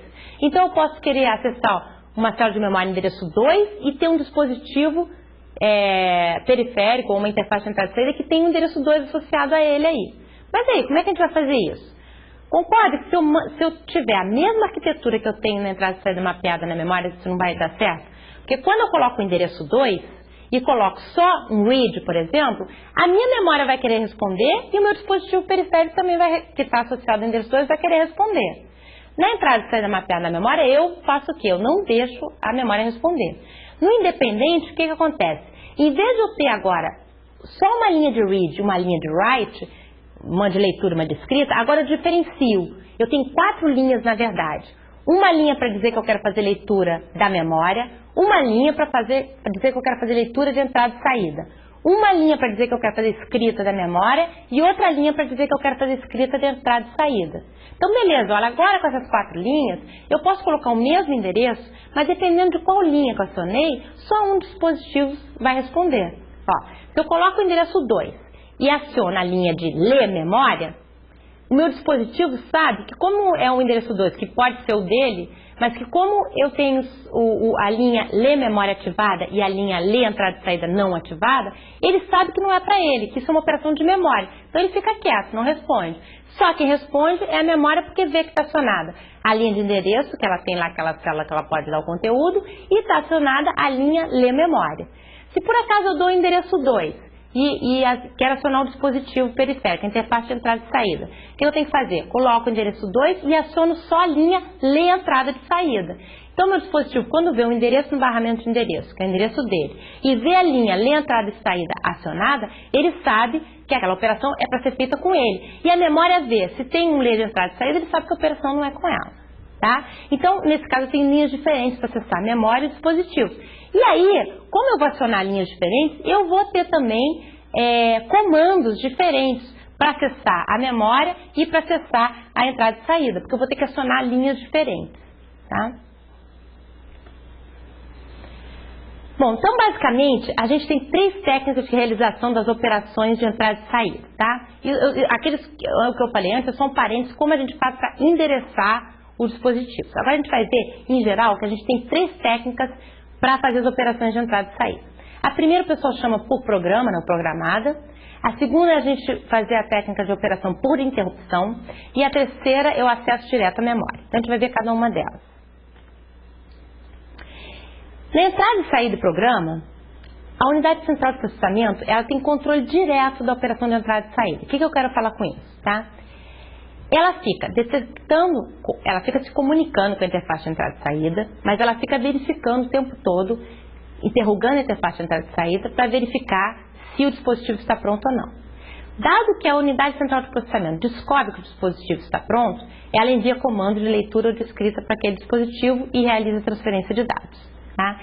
Nesse caso, o que acontece? Toda a operação de transferência é realizada, monitorada pela unidade central de processamento. Tá? Então, a unidade central de processamento, a gente já viu que esses dispositivos são muito mais lentos, demoram para responder, e a unidade central de processamento tem que ficar presa verificando o estado do dispositivo o tempo todo. Fico desperdiçando o tempo de unidade central de processamento, fazendo toda a monitoração dessa atividade de entrada e saída. Bom, então a gente vai ver um esquema da entrada e saída por programa, aí é um fluxograma, tá? A gente vai ver passo a passo como é que isso é feito. Primeiro, né, a minha unidade central de processamento vai enviar um comando de leitura para o modo de entrada e saída. Por exemplo, eu estou querendo ler 100 palavras de um disco. Então ela envia um comando para ler uma palavra do disco para o meu módulo, para a minha interface de entrada e saída. E aí ela fica monitorando essa interface de saída, lendo o estado da interface de entrada e saída ou do modo de entrada e saída para saber se aquela palavra já está disponível, a palavra que ela quer ler do disco. Então ela verifica o estado. Se houve uma condição de erro, houve algum erro no disco, ela sai fora dessa rotina, porque houve um erro no disco, ela não vai conseguir se comunicar com o disco.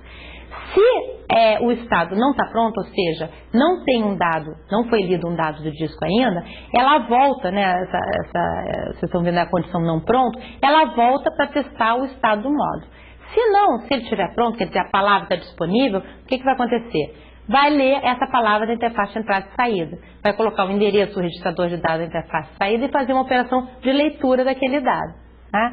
E aí, esse dado vai ser colocado internamente na unidade central de processamento, num registrador qualquer, e aí depois ele pega esse dado que está no registrador interno na unidade central de processamento e escreve essa palavra na memória. Aí vê, eu estava querendo ler 100 palavras no meu dispositivo de entrada e saída, no meu disco. Já acabou? Não, só li uma, ainda faltam 99. Não, então ele vem aqui. Terminou? Não. Ainda preciso ler mais 99. Então, se não, ele volta lá para o início do meu loop, que é enviar um comando para ler uma nova palavra do meu disco para a interface de entrada e saída. Se não, se terminou, ele vai e executa a próxima instrução.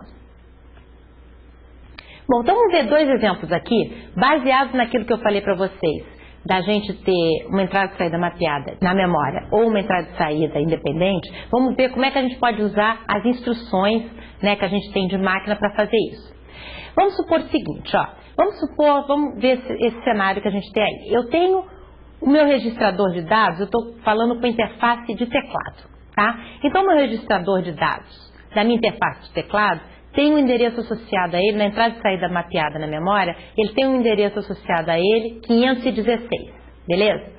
E o meu registrador de controle de estado de entrada do teclado, tá? Tem um endereço associado a ele, 517. Cada registrador tem 8 bits, tá? Então eu estou supondo o seguinte, quando é teclado uma tecla, essa tecla é gerado, por exemplo, caractere ASCII, os 8 bits que estão referenciados a essa tecla, vão ser armazenados no registrador de dados, que tem um endereço associado de 516. Quando a minha unidade central de processamento precisa enviar um comando para a minha interface de entrada e saída, por exemplo, quero ler uma tecla, quero ver o conteúdo de uma tecla, ela vai endereçar o registrador 517. Quando uma unidade central de processamento precisa saber o estado do teclado, ou seja, se foi gerada uma tecla, ela vai fazer uma leitura do registrador que está no endereço 517 para verificar se a tecla já está armazenada na minha interface de entrada e saída ou não. Então, nesse caso aqui, os endereços 516 e 517 se referem aos endereços dos registradores da interface de entrada e saída. Então, quando eu fizer uma operação de memória por endereço 516 e 517, a minha memória não vai responder aos endereços 516 e 517, tá? O sistema foi feito de tal maneira que as conexões de rádio lá não vão permitir, eu estou só usando linhas de endereço e uma linha de read e uma linha de write, tá? Como o sistema inicial. Só que eu fiz de tal maneira que eu tenho certeza, eu garanto para vocês que a minha memória não vai responder quando eu acessar os endereços 516 e 517, tá? Então, vamos ver como é que seria um programinha para eu executar essa entrada e saída programada com entrada e saída mapeada na memória, né? O que eu tenho que fazer? A primeira coisa, eu tenho que mandar um controle para essa minha interface de entrada e saída, dizendo que eu quero fazer uma leitura de um caractere que foi teclado. Para isso, o que eu tenho que fazer? Eu tenho que escrever no registrador que tem o endereço 517 a palavra 00001. Vocês vão ver aí na figura que o bit menos significativo 0, ele tem que estar setado para 1 para eu poder mandar um comando para a interface de entrada e saída dizendo que eu quero ler o conteúdo de uma tecla, beleza? Então, como é que vai ser feito isso, a gente utilizando aquela nossa linguagenzinha de instrução de máquina? Eu vou primeiro carregar, aí que vocês estão vendo, eu tenho o endereço que vocês estão vendo do lado esquerdo, é o endereço das instruções do meu programa, tá? Porque essa entrada e saída por programa nada mais é que um programa que fica executando essas instruções que estão aí. Então, cada linha minha, eu tenho um endereço que é o endereço da instrução do meu programa. Tem a instrução que eu não coloquei um mnemônico, eu coloquei exatamente o que a instrução faz. Coloquei qual é o operando que eu estou utilizando e algum comentário, tá? Então, a primeira coisa, o que eu vou ter que fazer naquela nossa arquitetura? Eu vou ter que carregar o acumulador com o valor 1. O valor 1 é tudo zero, né? Os 7 bits em zero são menos significativos em 1. Isso aí é um comando para a minha interface de entrada e saída para falar que eu quero fazer uma leitura da tecla. Então, eu tenho que colocar esse valor 1 no acumulador. Então, eu carrego o acumulador com o valor 1. A próxima instrução é armazenar esse valor, esse acumulador, aonde? No endereço 517. Então, basta usar, lembra aquela nossa instrução STA, de Store Accumulator? Basta pegar aquela instrução STA 517, ou seja, vou pegar o conteúdo do acumulador e escrever no endereço 517. Isso aí vai fazer com que o conteúdo 1 seja escrito no registrador de controle e estado da minha interface de entrada e saída, que tem o endereço 517.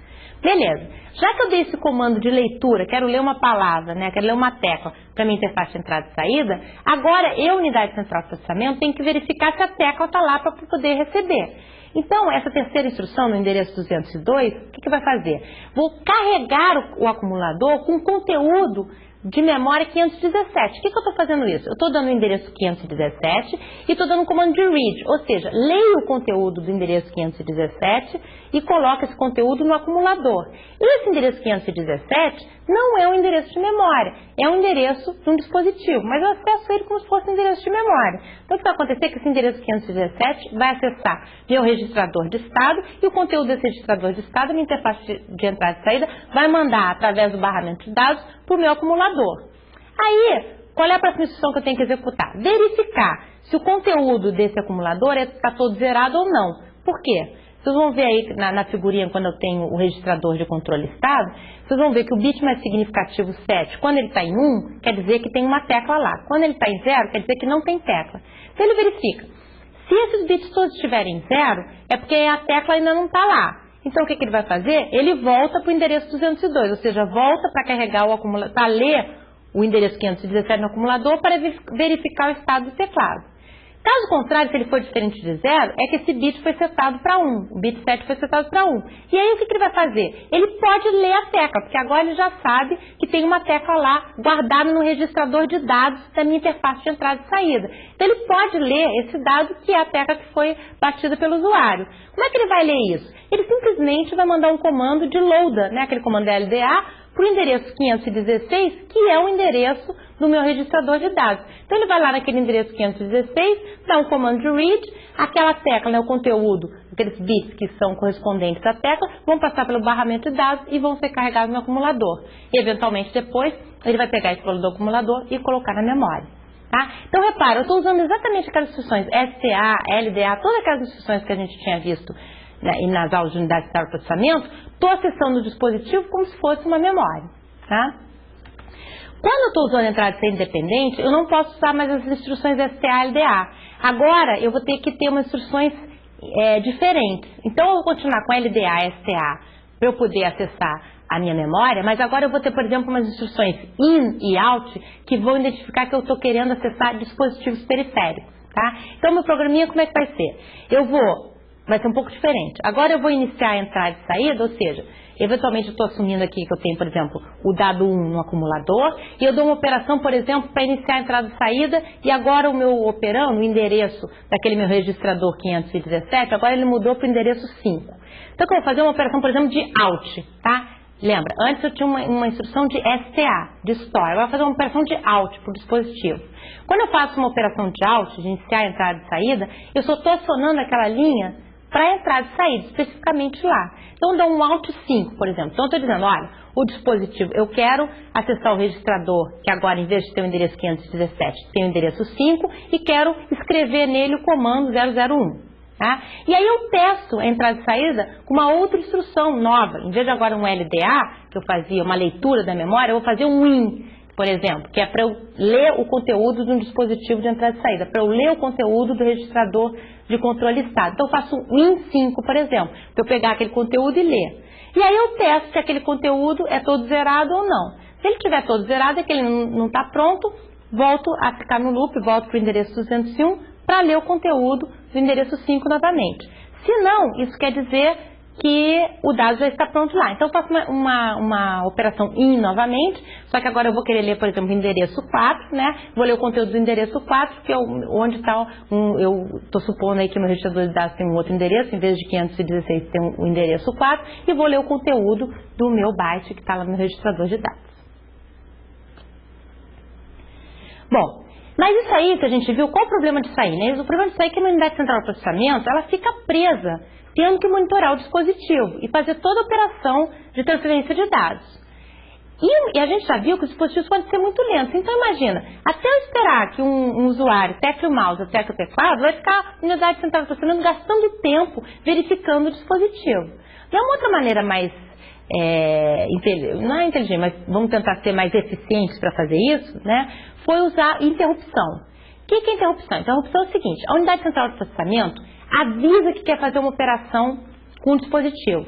E aí, ela, em vez de ficar monitorando o dispositivo, ela vai executar outras instruções de outros programas, tá? Suponha que eu tenho um programa que precisa de uma tecla, mas eu tenho um outro programa lá, de um outro usuário, por exemplo, que não precisa da tecla, pode fazer outras coisas lá, pode estar executando um cálculo matemático. Então, o que eu faço? Unidade central de processamento. Eu peço aquela tecla e continuo executando um outro programa, por exemplo, que está fazendo processamento matemático. E o que acontece? Quando o dispositivo estiver pronto, com a tecla pronta, aí ele interrompe a unidade central de processamento, fala, unidade central de processamento, estou com a tecla pronta, agora você vem aqui e pega essa tecla, o conteúdo da tecla, né, qual é a tecla, os bits que estão associados a ela, e coloca na memória. Tá? Então vamos ver como é que agora o esquema da interrupção, como é que isso acontece, um fluxograma da mesma maneira. Tá? A CPU envia para a interface de entrada e saída um comando, por exemplo, a mesma história, eu quero ler 100 palavras do disco. Envia um comando, quero ler uma palavra do disco. Aí envia o comando para a interface de entrada e saída. Quero ler quero ler uma palavra do disco, beleza? E aí ela avisa a interface de entrada e saída e sai para executar as outras instruções. Vai fazendo somas, multiplicações, sei lá, outra coisa que ela tenha para fazer. Não fica parada verificando o estado do dispositivo, não. Aí, quando o dispositivo estiver pronto, estiver lá, ou se deu algum erro, pode ter dado algum erro no teclado, né? Ou quando a interface de entrada e saída tiver uma informação que ela acha que é válida para a unidade central de processamento, ela interrompe, tá? Tem um fiozinho lá ligado na unidade central de processamento que já é um sinal que diz, a unidade central de processamento estou com a informação que você quer, tá? E aí o que a unidade central de processamento faz? Ela para de fazer o que ela estava fazendo, lê o estado do modo de entrada e saída, né? Da mesma maneira, faz um IN ou lê um certo endereço da memória para ler qual é o estado, né, do meu dispositivo. Se deu erro, ele sai fora, porque o dispositivo está com erro, então não vou poder fazer a operação. Se não, se está pronto, o que ele faz? O CP faz. Lê uma palavra do modo de entrada e saída, né, vai lá no registrador de dados e lê aquela palavra que está pronta lá. Escreve essa palavra na memória, né? Lê aquela palavra do registrador de dados, da interface de entrada e saída, um registrador interno dela. E depois, posteriormente, escreve o conteúdo desse registrador na memória. E aí verifica, terminou? Acabei de executar a transferência que eu queria? Não, só executei uma palavra, ainda falta 99. Então ele volta e envia um novo comando de leitura para a interface de entrada e saída, vai fazer outras coisas, enquanto isso a interface de entrada e saída vai vendo se tem a tecla, se deu erro, quando tiver, ele interrompe novamente e aí a unidade central de processamento vai transferir o dado da interface de entrada e saída para a memória. Tá? Se não, se acabou, você já executou a transferência das 5 palavras, acabou todo esse processamento de interrupção. Então, vocês estão vendo aí no slide, né, uma comparação dos dois esquemas, né? Eles são muito parecidos, o esquema da esquerda, né, aí a gente tem a entrada e saída por programa e no outro a entrada e saída por interrupção. Vocês veem que a única diferença é que agora, na interrupção, a unidade central de processamento não fica nesse loop tendo que ler o estado. Né? Então, eu ganho tempo com isso, porque em vez de eu ficar parada lendo, unidade central de processamento, ficar lendo o estado do meu dispositivo, eu posso executar outras instruções enquanto o dispositivo não está pronto. Bom, então vamos ver um pouquinho de detalhe aqui de como é que é feita essa interrupção, tá? Do lado esquerdo aí você tem que sair tudo efetuado por rádio, tem que ser rápido, tá? Tem que ter uma resposta rápida. Um controlador de dispositivo ou um outro hardware qualquer do sistema, tá, envia uma interrupção. O que é enviar uma interrupção? Tá? É basicamente, de uma maneira bem simples, eu tenho uma linha ligada lá na minha unidade central de processamento, essa linha fica em 0, quando algum dispositivo quer interromper a CPU, ela levanta essa linha para 1. Tá? Aí, o processador, o que acontece? Quando ele vê que essa linha subiu para 1, o que ele tem que fazer? Ele tem que terminar, ele está lá executando outras coisas. Então, o que ele faz? Ele termina de executar a instrução que ele estava executando, para não deixar no meio, porque senão vira uma bagunça, né? Termina de executar a instrução que a gente chama de corrente, tá? Avisa o dispositivo que interrompeu. Beleza, olha, já sei que você me interrompeu, eu vou atendê-lo, tá? E aí, o que ele faz? Olha o que está acontecendo. Ele está executando um programa, usando os registradores, contador de programa, usando memória, usando várias coisas ali do meu sistema em prol de um programa.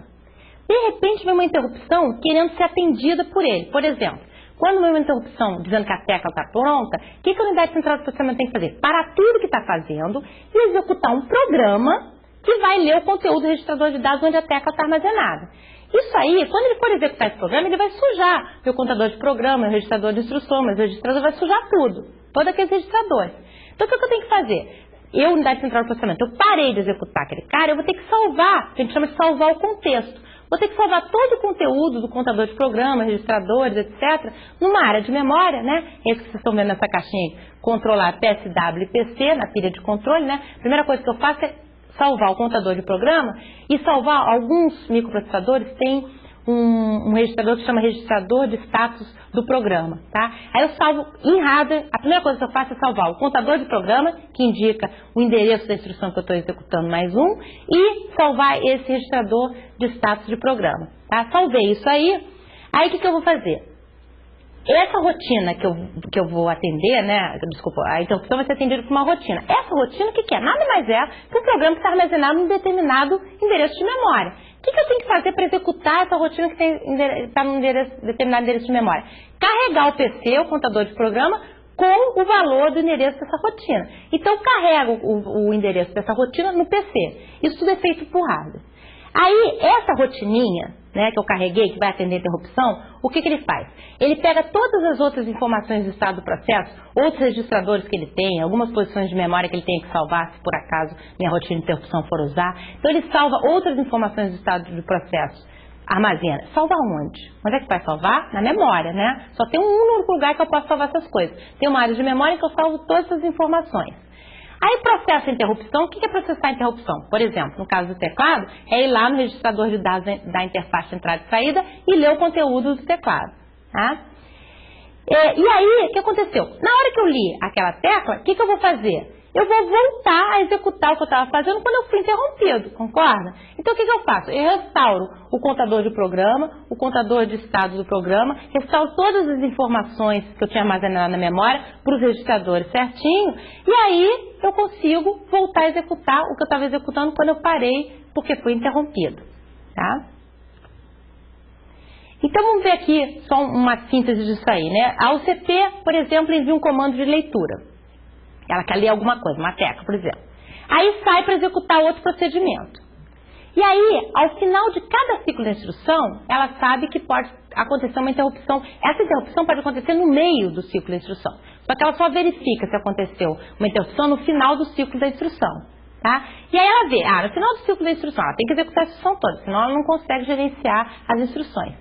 Se no final daquela execução houve uma interrupção, o que ela faz? Ela salva o contexto. O que é salvar o contexto? Salvar o conteúdo dos registradores, PC, RI, etc.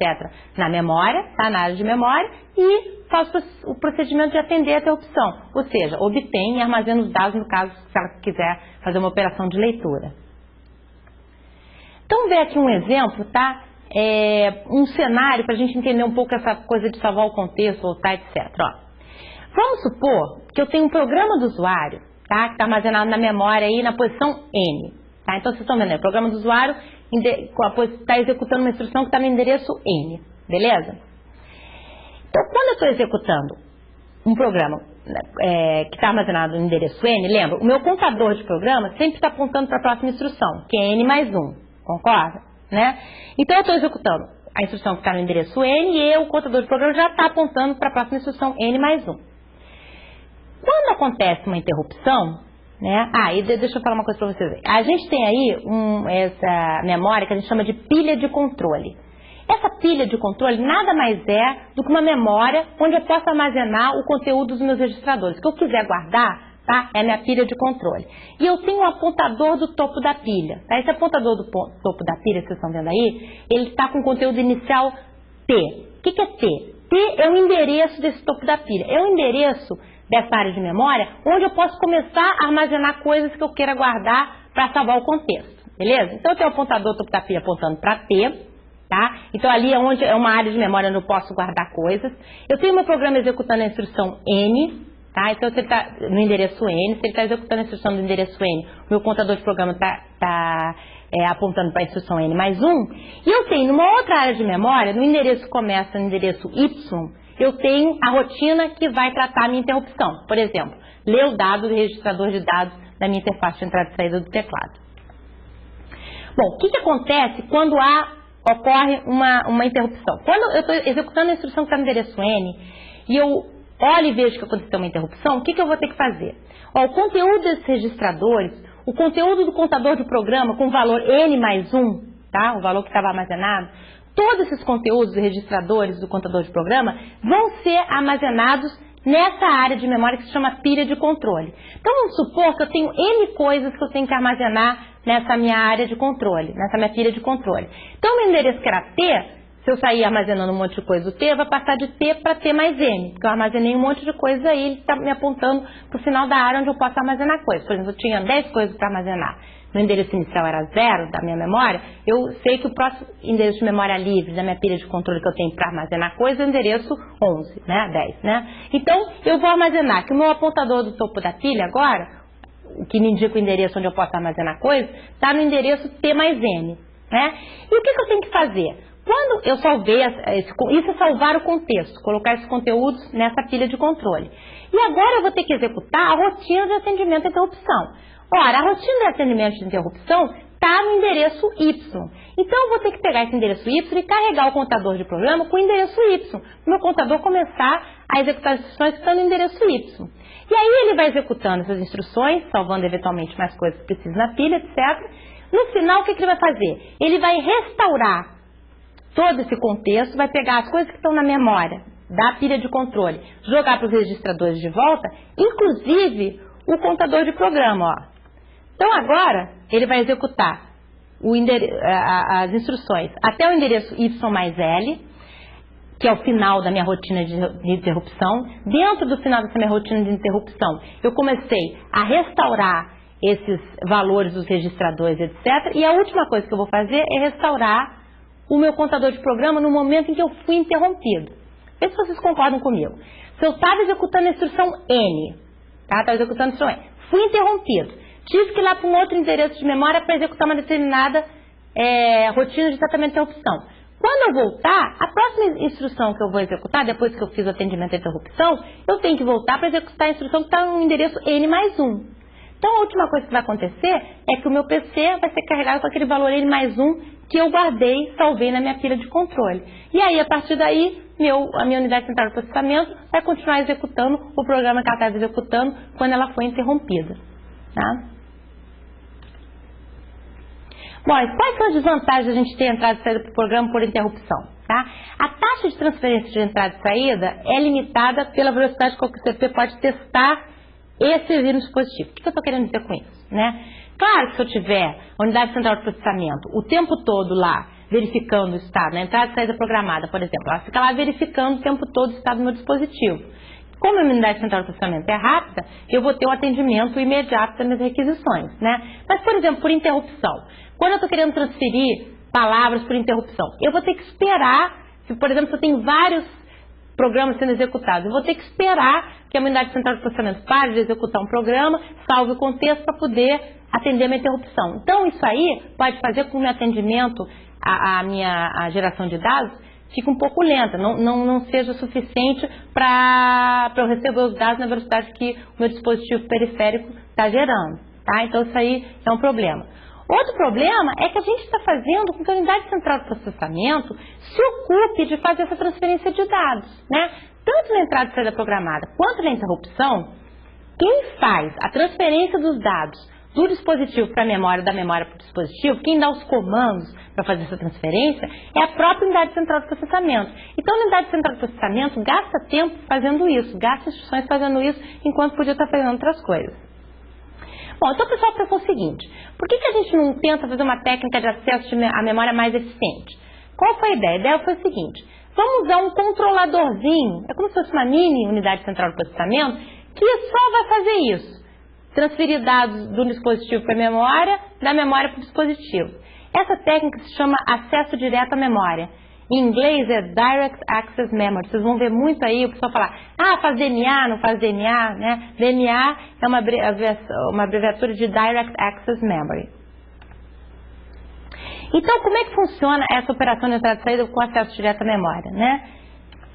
A minha unidade central de processamento, ela envia um comando dizendo para o controlador de DMA, tá? Agora eu vou ter que ter um dispositivo por fora aí, que eu vou falar que é um controlador de DMA, eu vou falar o seguinte, olha, controlador de DMA, eu quero ler, unidade central de processamento, quero que sejam transferidos 100 palavras do disco para a memória a partir do endereço tal de memória, tá? Então ela envia toda essa informação para o controlador de DMA. E sai fazendo outras coisas, vai fazer outros programas que ela precisa fazer, executar, eventualmente alguma operação matemática, etc. Tá? Aí o controlador DMA pegou todas essas informações e ele é responsável por fazer a transferência entre memória e dispositivo periférico. Só que quando acaba a transferência, quando ele acabar de fazer as 100 transferências, por exemplo, nesse caso específico, o que tem que acontecer? Ele tem que avisar a unidade central de processamento que a transferência de dados acabou. Como é que ele avisa? Ele interrompe, né, manda um sinal de interrupção, dizendo, olha, acabei a operação. Pode ser que tenha dado alguma zebrada na operação, ele avisa que deu erro, ou pode ser que tenha ocorrido tudo bem. Então, a minha unidade central de processamento lê o estado do modo DMA para verificar se foi tudo ok, se ele pode usar os dados ou não. Tá? Então, a gente está vendo aí os três esquemas, dos 3 modos de comunicação da unidade central de processamento com o dispositivo periférico.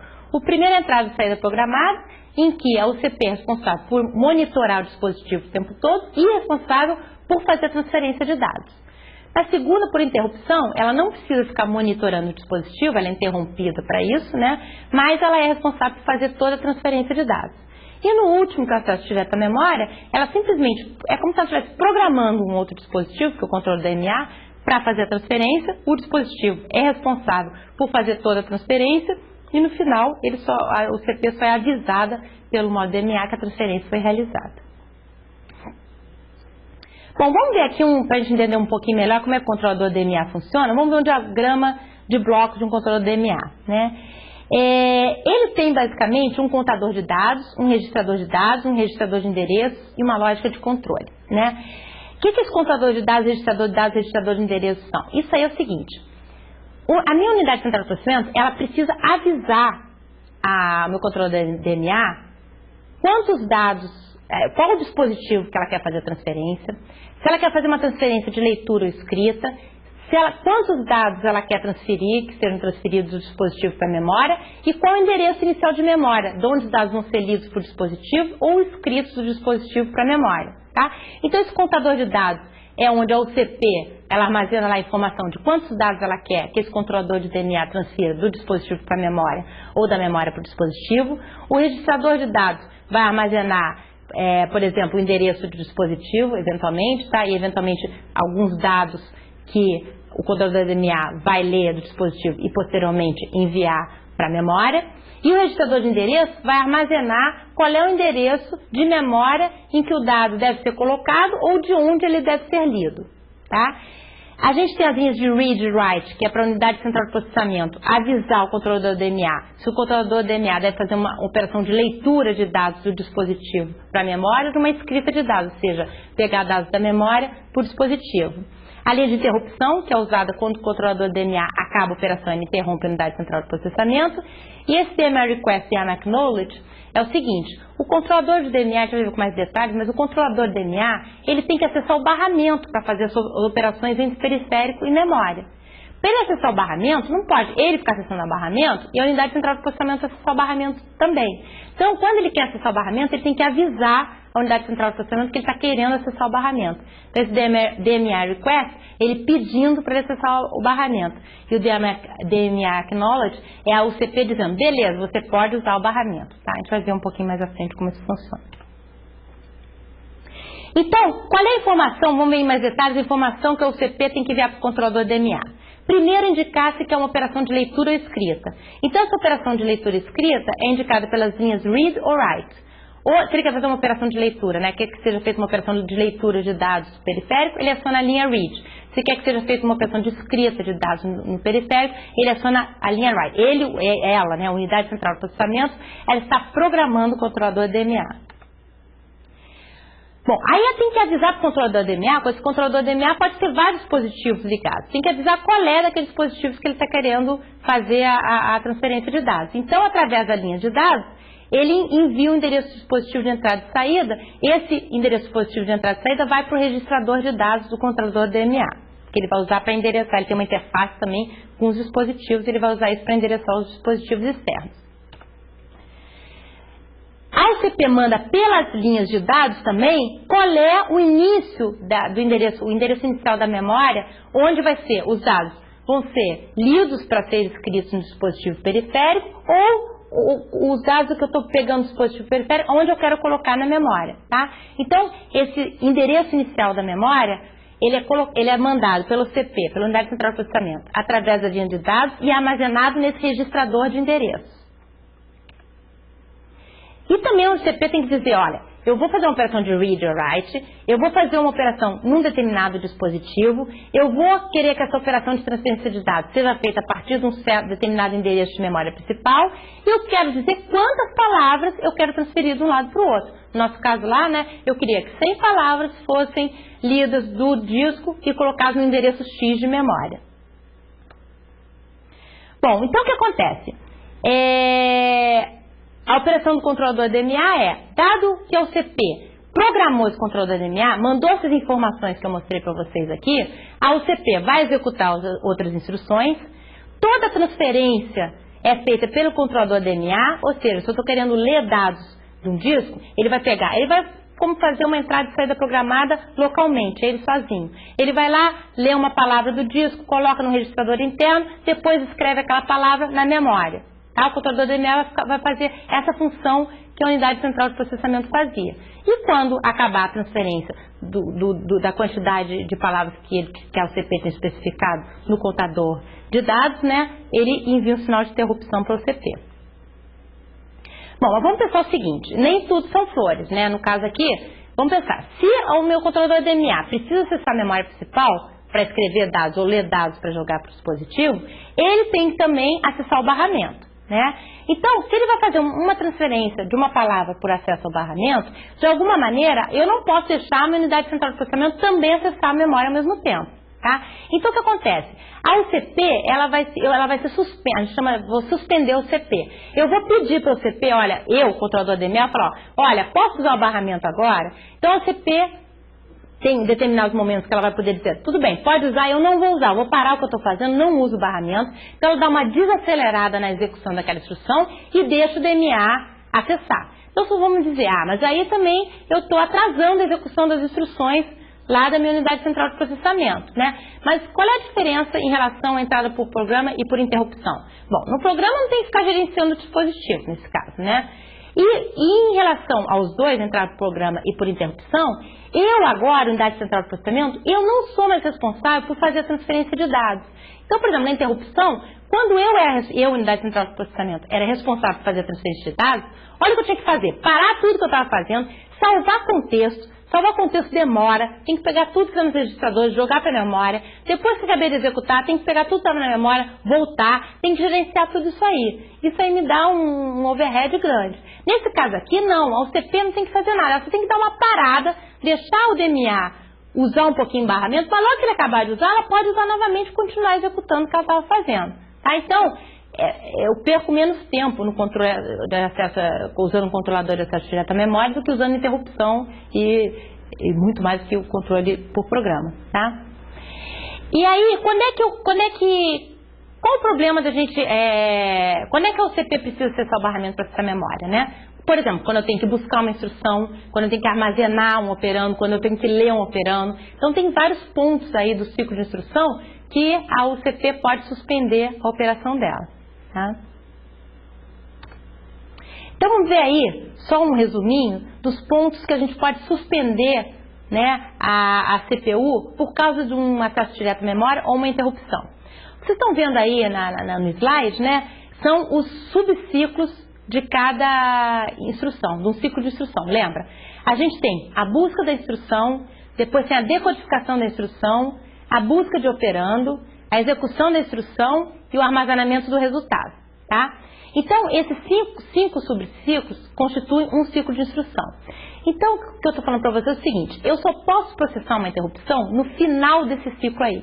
Então, vocês estão vendo aí no slide, o ponto de suspensão de interrupção é só quando houve armazenamento do resultado. A partir daí é que eu posso salvar o contexto e processar a interrupção, beleza? E esse roubo de ciclo que a gente chama do acesso direto à memória, né, eu posso fazer em várias fases aí da minha execução do meu ciclo de instrução, tá? Por exemplo, quando eu vou buscar uma instrução, unidade central de processamento, antes de buscar uma instrução, se o controlador DMA está precisando acessar o barramento também, eu posso deixar ele acessar e eu não vou acessar para buscar a instrução. Então eu vou dar um atraso na busca da instrução porque eu vou deixar o controlador DMA acessar o barramento. Quando unidade central de processamento, estou decodificando a instrução, não tem problema o controlador DMA acessar o barramento, porque eu não estou usando o barramento, eu estou fazendo coisas internas na unidade central de processamento. Quando eu, unidade central de processamento, vou buscar um operando, aí também eu vou ter que atrasar. Se eu quiser deixar o controlador de DMA entrar, eu vou ter que dar um atraso na execução do meu ciclo de instrução, unidade central de processamento. Na execução de instrução não tem problema, porque quando eu estou executando não estou acessando a memória. Mesma coisa quando eu quero armazenar o resultado. Se por acaso eu resolver deixar o controlador de DMA acessar o barramento antes de eu fazer o armazenamento do resultado, eu tenho que parar, não vou armazenar, vou deixar ele entrar na minha frente e eu atraso um pouco a execução desse subciclo de armazenamento de resultado. Bom, então a gente vai ver aqui 3 modos básicos de um controlador de DMA ser conectado ao sistema, tá? Um primeiro básico que a gente podia pensar é o seguinte, suponha que eu tenho um barramento único, que eu tenho meu processador e a minha memória ligados nesse barramento único, e eu tenho meus modos de interface de entrada e saída ligados diretamente nesse barramento único, né? A gente já viu que hoje em dia as arquiteturas modernas não são assim, só título de exemplo para vocês verem como é que funcionaria. E aí eu tenho um controlador de DMA que controla o acesso dessas interfaces de entrada e saída à memória, tá? Então vamos pensar o seguinte, olha, quando eu quero ler um dado da interface de entrada e saída para colocar na memória, o que meu controlador de DMA vai ter que fazer? Vai ter que pedir esse dado para o dispositivo de entrada e saída, para a interface de entrada e saída, ler num registrador interno dele, então vai usar o barramento uma vez, e depois vai pegar esse dado que está no registrador interno dele e fazer uma operação de escrita na memória. Então, olha, ele vai ter que usar o barramento aí 2 vezes, tá? Uma para pegar o dado do dispositivo da interface de entrada e saída e outro para escrever o dado na memória. Mesma coisa se ele quiser enviar um dado para a interface de entrada e saída. Ele vai ter que fazer uma operação de leitura da memória, vai usar o barramento para ler a memória, vai armazenar num registrador interno e aí vai pegar esse dado e vai fazer uma operação de escrita na interface de entrada e saída. Ele vai usar 2 vezes o barramento. Então, se ele está usando 2 vezes o barramento, em cada operação, eu vou ter que suspender a unidade central de processamento por 2 vezes. Uma outra maneira um pouco mais esperta de fazer isso é o seguinte, eu tenho os controladores de DMA, eles estão interconectados ao barramento comum do processador e da memória, mas eles estão conectados a um barramento interno com as interfaces de entrada e saída. Eu posso ter vários controladores de DMA que estão associados a um ou mais interfaces de entrada e saída e a comunicação do DMA, do controlador, com a interface de entrada e saída é para um barramento interno. O que eu ganho com isso? Ó, vamos supor que eu quero escrever um dado da interface de entrada e saída na memória. Então, o meu dado vai sair da interface de entrada e saída através desse barramento interno e vai para o meu registrador interno do controlador DMA. Ora, se eu estou fazendo a comunicação por esse barramento interno, eu não preciso usar o barramento de comunicação do processador com a memória. Então, eu estou liberando. O processador pode usar esse barramento para acessar a memória sem problemas. Eu só vou precisar usar o barramento que o processador está usando quando eu tiver que escrever esse dado que eu obtive da interface de entrada e saída na memória. Aí sim, eu vou ter que suspender a unidade central de processamento. Mesma coisa, se eu estou querendo escrever um dado na interface de entrada e saída, o controlador da DMA vai ter que fazer uma operação de leitura e aí vai ter que utilizar o mesmo barramento que o processador utiliza, então vai suspender a unidade central de processamento uma vez, mas para passar o dado que está lá no registrador interno dele, do controlador de DMA, para o dispositivo de entrada e saída, ele vai usar o barramento interno, então ele não vai precisar suspender a unidade central de processamento, porque ele está ligado por um outro barramento. E o terceiro modo é eu ter, por exemplo, um único controlador de DMA, que vai controlar todos os meus dispositivos de entrada e saída, e todos os meus dispositivos de entrada e saída, a vantagem é que eu tenho uma única interface aí, esse é um só controlador DMA que fala com o processador e com a memória, né, no barramento do processador e memória, e eu tenho vários dispositivos de entrada e saída interconectados aí, e nesse caso também eu só utilizo uma vez o barramento, né, da mesma maneira que o outro, eu tenho que minhas interfaces de entrada e saída falam localmente através de um barramento interno, não interrompe nada a comunicação do processador com a memória, só quando o dado que veio da interface de entrada e saída tem que ser escrito na memória, é que o controlador precisa interromper a unidade central de processamento, né, pedir para suspender, né, a unidade central de processamento, e eventualmente quando eu estou querendo escrever alguma coisa na interface de entrada e saída, o controlador DMA precisa suspender a unidade central de processamento para o dado da memória e para o registrador interno dele, mas a transferência do dado do registrador interno para os modos de entrada e saída não tem problema porque é um barramento interno. Então ele vai só suspender o CP uma vez. Bom, como sempre, né, eu aconselho vocês a fazerem alguns exercícios do capítulo 10 do livro texto, né? Ele tem vários, a maioria dos exercícios desse capítulo são interessantes vocês fazerem, né? Eu cobri a matéria toda aí, mas eu escolhi alguns para ficar um pouco mais simples na hora de vocês estudarem.